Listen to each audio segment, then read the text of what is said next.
আসসালামু আলাইকুম। এই গরমের মধ্যে ঠান্ডা ঠান্ডা এরকম একটা ডেজার্ট হলে আর কিচ্ছু লাগে না, একদম কলিজাটা ঠান্ডা হয়ে যায়। একদম খুবই সিম্পল। আর এখন তো আমের মৌসুম চলতেছে, আম তো সবার বাড়িই থাকে। আম দিয়ে আর সাগু দিয়ে এভাবে একটা ডেজার্ট আপনি নিমিষে বানিয়ে খেতে পারবেন। আর এক্সট্রাভাবে যদি চান একটু রুয়াবজা দিতে, তাহলে আলাদা একটা ফ্লেভার, আলাদা একটা ভালো লাগে। তবে না দিলেও কোনো সমস্যা নাই, টেস্টটা কিন্তু খুবই নাইস। আর রুয়াবজাটা দিলে একটু সুগারটাও মানে বেশি মনে হয়, তবে না দিলে সমস্যা নেই, এমনি কিন্তু অনেক মজা। আর দেখেন কি সুন্দর কালারফুল হয়েছে।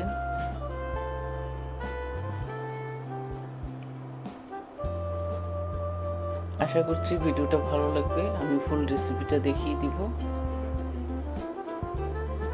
প্রথমেই আমি এখানে দেওয়ার জন্য কিছু, এটা হলো চায়না গ্রাস, একটু এটা কেটে নিচ্ছি। আগার আগার পাউডার থাকলে ওটা দিয়ে হবে, কোনো সমস্যা নেই। আমার বাসায় চায়না গ্রাস আছে, সেজন্য আমি এটা একটু কেটে নিছি। তারপর একটু সাগু ভিজিয়ে নিছি, একটা পাতিলে একটু পানি দিয়ে, পানির যখন ফুটে আসবে তখন চায়না গ্রাস দিলে, বেশি না 2-3 মিনিটের মধ্যেই কিন্তু এটা একদম মিক্সড হয়ে যাবে। আর আমি একটা 3টা বাটি নিয়ে নিছি। 3টা বাটিতে 3টা কালার করবো আজকে। অরেঞ্জ কালার নিয়ে নিছি, তারপর গ্রিন নিয়ে নিছি, আর রেড নিয়ে নিছি। এখন আমি 3টা বাটিতে একটু একটু করে কালারটা দিয়ে দেব।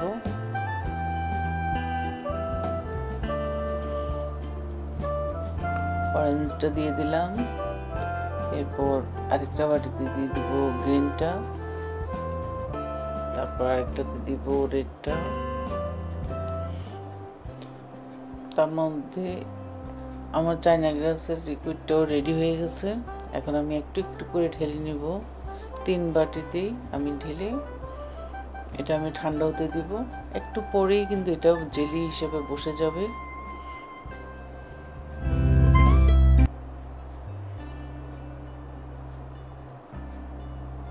এটা চাইলে আপনার বানিয়ে বক্সে ভরে রেখে দেওয়া যায়, ফালুদা করলে ফালুদাতে দেওয়া যায়। তারপরে আজকে আমি এই সাগর ডেজার্টে দিচ্ছি,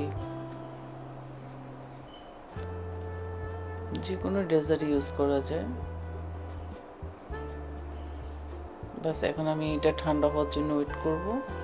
যখন ঠান্ডা হবে তখন এটা বসে যাবে। এর মাঝে আমি আরেকটা প্যান বসাই দিছি, ওখানে একটু পানি দিয়ে দিছি। এখন আমি এখানে সাগু যে ভিজায় রাখছি, ওই সাগুগুলো এখানে দিয়ে দিব। ফোটানো অবস্থায় দিলে বেশিক্ষণ সময় লাগে না, জাস্ট যখন ট্রান্সপারেন্ট হয়ে যাবে সাগুগুলো, তারপর এটা আমি ঢালে একটা পানি ঝরাই নিব।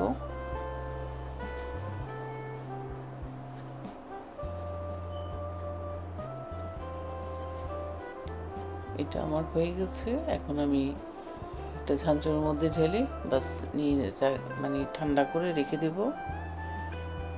এখন আরেকটা প্যানে আমি দুধ বসাই দিছি। দুধটাকে আমি ভালো করে একটু ঘন করে নিব ফুটাই। অবশ্যই দুধটা ঘন দিতে হবে। আর এখানে চাইলে আপনারা সুগার অ্যাড করতে পারেন, তবে আজকে আমি সুগার অ্যাড করব না, কারণ কলা এবং আমের যে সুগারটা আছে ওইটা দিয়ে আমার এনাফ হয়ে যাবে।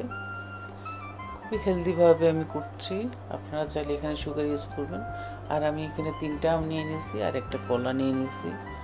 প্রথমে আমি ফ্রুটসগুলোকে ছোট ছোট করে কেটে নিব।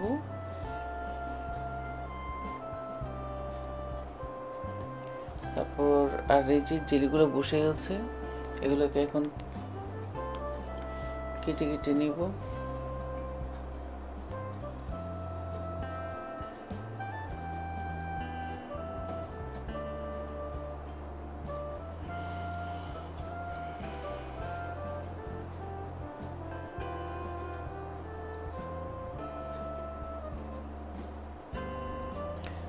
বাস আমার সব কিছু রেডি। এখন জাস্ট মিক্সড করব। একটা বাটি নিয়ে নিয়েছি।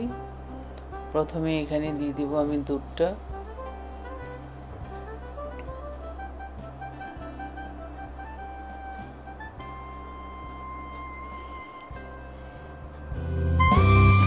তারপর দিয়ে দিব সাগুটা।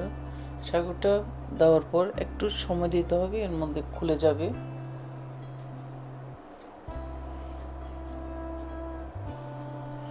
তারপর আমি কিছু চিয়া সিড ভিজে রাখছি, চিয়া সিডগুলো দিয়ে দিলাম। তারপর এখন দিয়ে দিব ফ্রুটস। প্রথমে দিয়ে দেব কলাটা, তারপর দিয়ে দিব ম্যাঙ্গোটা। একে একে আমি সব কিছু এখানে দিয়ে দিব আস্তে আস্তে, একটার পর একটা।